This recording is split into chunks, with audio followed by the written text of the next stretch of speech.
Welcome to Inspirational Leadership. I'm your host, Kristen Harcourt, and today is going to be a solo episode of the podcast. It is January 2nd, 2025. It is a brand new year. Happy New Year. And I love the new year, new beginnings. It feels very fresh, and it's always that opportunity to, during the holidays, to take a moment to reflect back, to celebrate all of the wins, to look at the accomplishments, to look at what you've learned about yourself, where you've made progress, and then again, where you might make changes as you start to think about a new year. So I thought it would be helpful as we start to think about going into a new year, a couple of exercises that I like to do. One is coming up with a word of the year, and I'll talk to you a little bit more about why I think this exercise is so helpful. And then also an opportunity for us to talk together here today. I'm talking to you, but we can be thinking about, what's really front and center for you? What do you want to be focused on? What is your intention? What matters most to you as you go into 2025? So I'll talk to you first a bit more about this word of the year. So this is something that I've been doing over the last 10 years. And so I started in 9 or 10 years. So I started in 2016 was my year. So 2015, I was thinking about my word for 2016. And I can't even remember who first told me about this exercise, but it's about taking some time to reflect and think about as you're going into a new year. And if you're going to be really intentional around a theme, around a focus, around what's most important to you, what would be a word that encapsulates that? And I find when you start to think about a word and then you commit to that word, it can help you be conscious of your priorities. It can help you be conscious of your mindset, of your intention, of where you're focusing your energy, of where you might want to course correct. And so for me, the word that I have chosen for 2025 is limitless. And when I think of that word limitless, why that was so important to me. So, I mean, I'll back up for a second. How did I come up with the word? I just, if you just Google and put in word of the year exercise, there's going to be a lot of different blogs that give you a list of many different words. So I did that, found a list of 150 words. I went through, and as I looked at each of those words, just sat with the words, just, what my instincts were telling me about what words resonated most. And then I quickly landed on about 5 or 6 words. And then once I had my 5 to 6 words, then I sat with those words a little bit more. And then I got it down to 2 words that really felt strongest for me. And those 2 words were rise and limitless. And then I said, okay, this was probably maybe 4 or 5 days ago, maybe even almost a week ago now. Um, I said, okay, I've landed on these 2 words, rise or limitless. I'm just going to be with these words. I'm going to sit with them for the next couple of days, feel them in my body, close my eyes, sit with each word, and then determine which one feels strongest. And eventually, that's how I landed on limitless. And the reason why limitless felt really important for me as I go into this year is 2 things that I noticed as I reflect back on 2024. One was I noticed that sometimes others want to project their limitations on you. And as I was going through some challenges, as we all do go through in the fall of 2024, where I was feeling very empowered and very clear on how I was handling the situation, I did find sometimes people wanted to project their limitations because maybe they had bad experiences or they knew others that had bad experiences. And so the word limitless makes me realize, okay, I'm not going to, when other people are bringing in their limitations and sometimes coming from very positive intent, I'm not going to take those on. And then also noticing the times where I might get in my own way and be limiting myself in terms of possibilities. Maybe going after bigger opportunities, traveling to places I've never thought of traveling before, doing other experiences, whatever that may be, just noticing that I don't want to limit myself from any of those possibilities. So that's why Limitless really landed for me. And then I'm going to share some of the words that I've used in the past in case that might be helpful for you, just to get a feel for this exercise. So looking back, I this was something I did over the holidays that I also thought was super fun, was just even looking at the different words that I chose every year. And then now, of course, in the future, going back, it's interesting that I can really see how choosing that year, that word had an impact on the flavor of that year and where I did focus my energy and prioritize and all of that kind of stuff. So my first time I did this exercise was in the holiday of 2015. So my 2016, I had two words, trust and vision. 2017 was hell yes. 2018 was fierce courage. 2019 was experiments. 2020 was expansion. 2021 was focus. 2022 was courage over comfort. 2023 was ease and flow. 2024 was nourish. And I have to say, nourish really, really served me last year. Definitely keeping that front and center, keeping it front and center was super helpful. So I would ask you, what would you like your word of the year to be? What would be a theme, an intention that is important for you that'll remind you where you want to concentrate your energy? What is something that perhaps it feels more expansive? It's going to get you thinking more about this in terms of possibilities. And again, think about where you might have struggled in 2024, because I think that can help you as well if you start to see, okay, I really didn't prioritize self-care in 2024, and I know that impeded a lot of things for me. So it might make sense to have something like self-care or nourish to be a word for 2025 to now keep that front and center. If you were noticing as you look at 2024 that maybe you didn't have as much fun, that you weren't as playful, and that's something that you want to do more of, then maybe it's going to be the word play or the word fun for 2025. I definitely know the year that I had the word experiments, that was about experimenting, trying new things, getting out there, being able to do something that maybe trying out something that I've never tried before. So just allowing myself to continue to be the student, to be the learner. And it was super fun. I tried a lot of different activities that year. So that's the first thing I wanted to talk to you about when we're thinking of going into a new year. I invite you, if this exercise feels like something that resonates with you, to think about a word of the year. And then also, what can you do now as you go into the new year, but also make a consistent habit of reflection? So I think that the end of the year and the beginning of the year lends itself nicely to some space, some time for reflection. And that's great. I'm so glad that that happens and that at least gets people sometime during the year doing reflection. But I really would love for this to be something that you're doing all year round. When I'm doing training, when I'm doing coaching, I talk a lot about, what would it look like to really build a habit around weekly reflection? I would love even daily reflection, but I know we have to start somewhere. So daily, weekly reflection, monthly reflection, asking yourself bigger questions around, who you want to be as a leader, what's your vision when it comes to leadership, what's going well, what's not going well, where do you want to make changes, where do you want to course correct? And I think even being able to have some reflective questions that you ask yourself can be super powerful to getting you to think deeper, not stay in the surface, not stay in autopilot, but really be able to ask yourself some bigger questions that are going to get you at your own truths. So I'm going to share. I shared this in earlier in December. I was just giving some people some more information when it comes to journaling and journaling prompts to get them thinking about it. So I'm going to share some of these journal prompts with you, and I'll talk a little bit about them because I think these can be super, super powerful.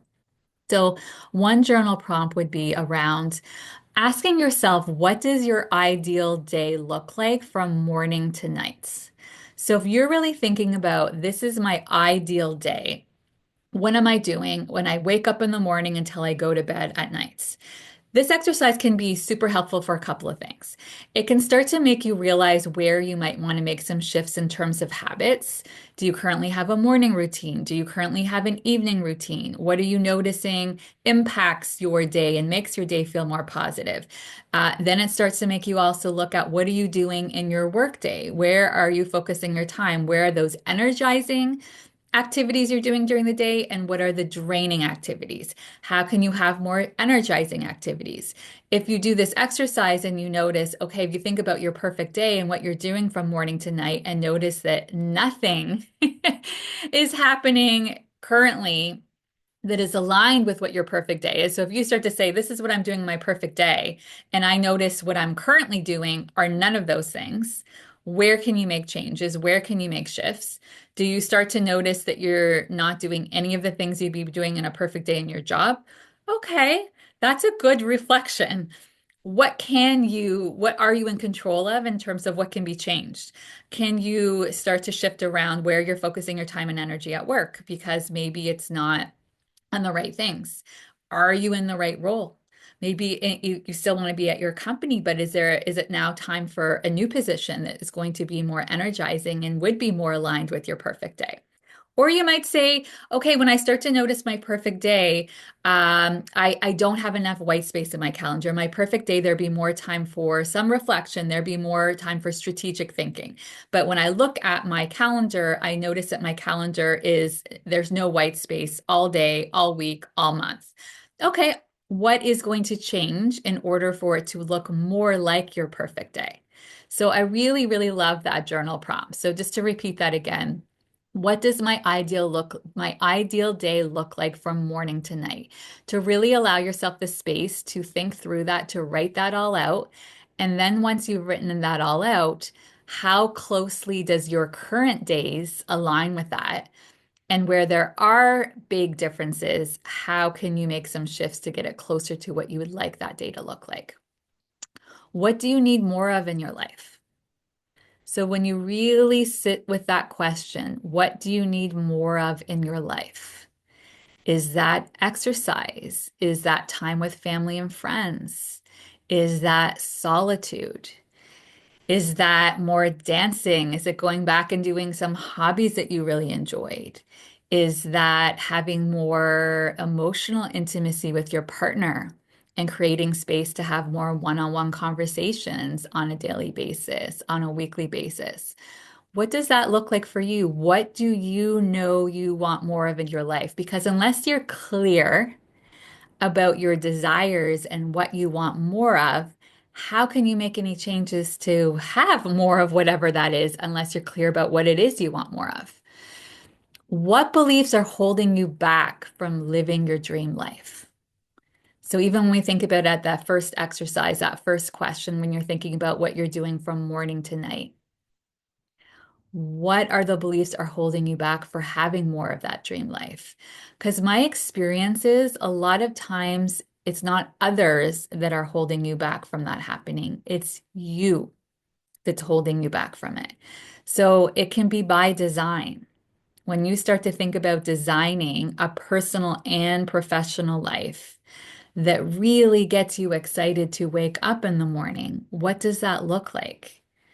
And how can you make that a reality? You might not be able to make every single thing on that list a reality right away, but where can you make some shifts in order that for that to be more of a reality? What would you do if you weren't so afraid of failing? Really sit with that question. What would I do if I wasn't so afraid of failing? We all hold ourselves back in a myriad of ways because we want to keep ourselves safe. And so sometimes we stay in this box. And that box, while it might feel safe because we're not doing anything uncomfortable that feels scary, we don't feel alive. We don't feel alive. We're not challenging ourselves. We're limiting ourselves from our potential. And so, what are those things that you're doing more of in your dream life? Are you getting out there and doing more speaking? Are you creating communities? Are you doing more volunteer work? Are you getting involved by being more generous and doing things that feel very kind, where you're giving, where you're using your gifts and talents? This might mean getting involved on a nonprofit board where you can be using your gifts and talents for an organization that's making a really powerful impact that's in alignment for you, right? These can be some of those times where you also ask about your legacy, right? What are those ways that you can be living your legacy today? Teaching others. Maybe it's somebody at work being able to be a mentor, giving back your experience. It's so interesting. I've had many clients over the years who have realized that one of the things that was missing for them is them wanting to be able to give back, right? When they think about when they were starting their career, they had some amazing role models, mentors that led the way for them, that opened some doors, that just share things from their journey that was super, super helpful. Maybe there's something in you that wants to be able to give that same thing back to somebody in your workplace. Maybe not even your workplace, maybe outside of that workplace, helping somebody else that is in a different organization or somebody who's a newcomer, in an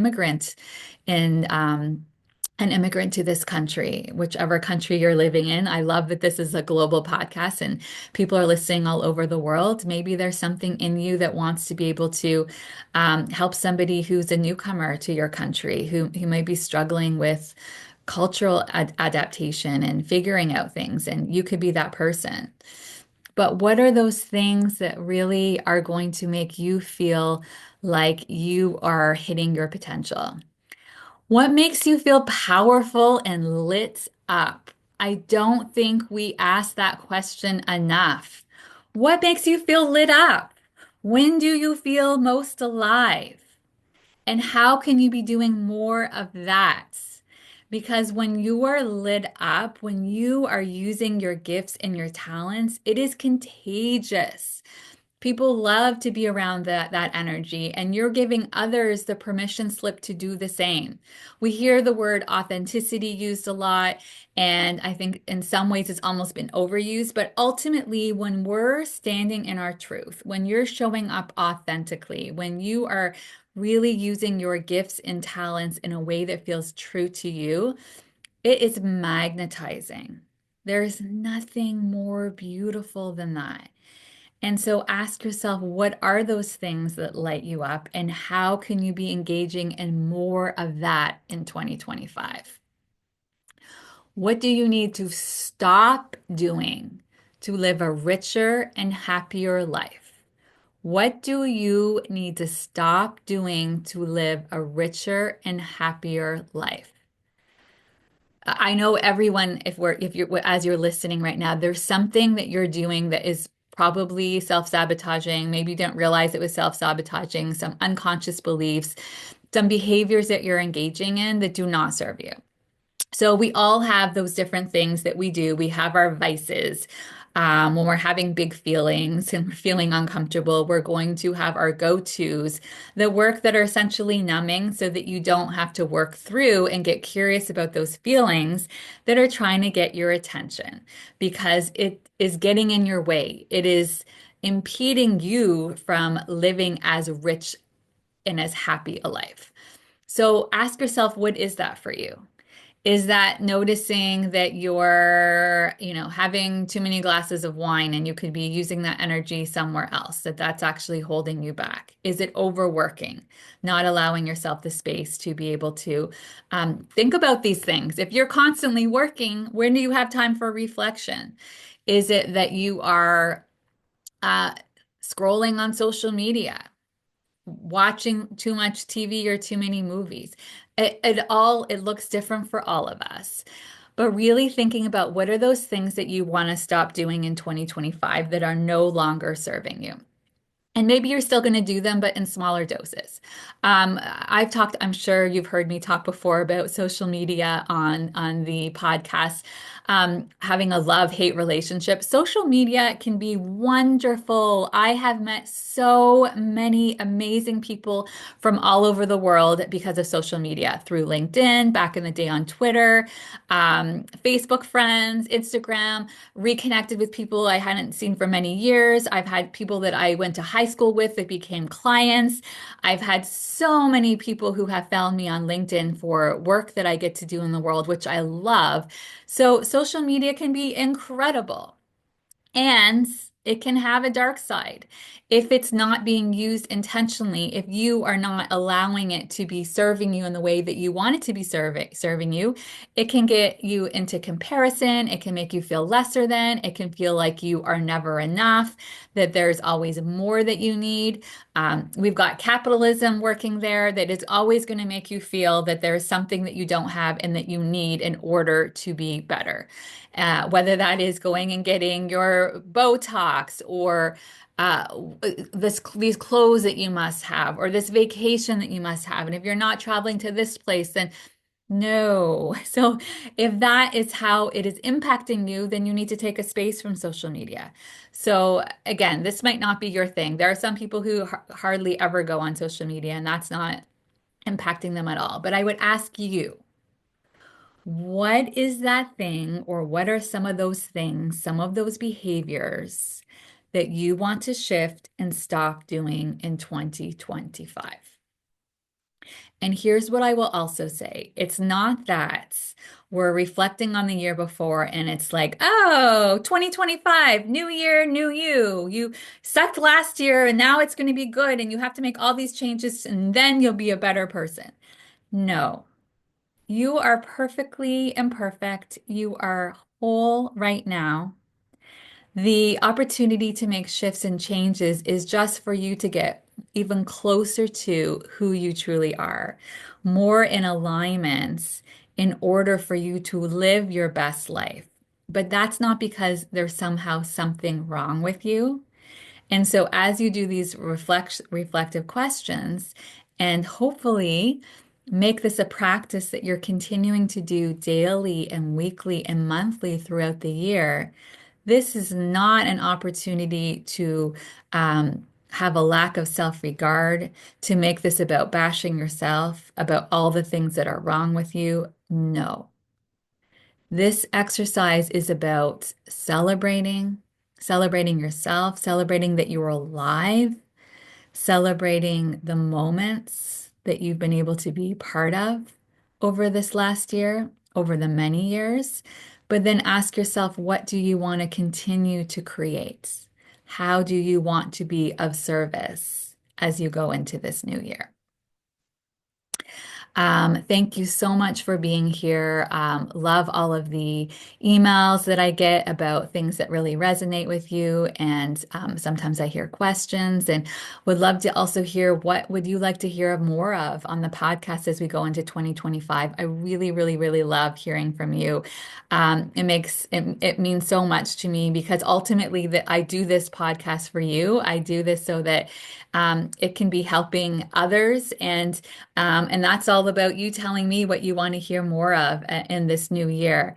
And if you were interested in learning more about one-on-one coaching, coaching for your organization, my leadership development programs, and then transformational keynotes, I'm always happy to have a conversation. So please don't hesitate to get in touch. If this episode resonated with you as well, please share with others. Let people know about the podcast.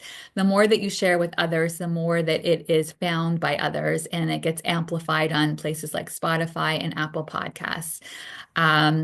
I can't not tell you as we end this episode, as I was reflecting on 2024, I am so grateful for this community, the inspirational leadership community, and everybody who's out there who's doing the work, who really wants to humanize work and recognize in order to create more human workplaces, it always starts with you.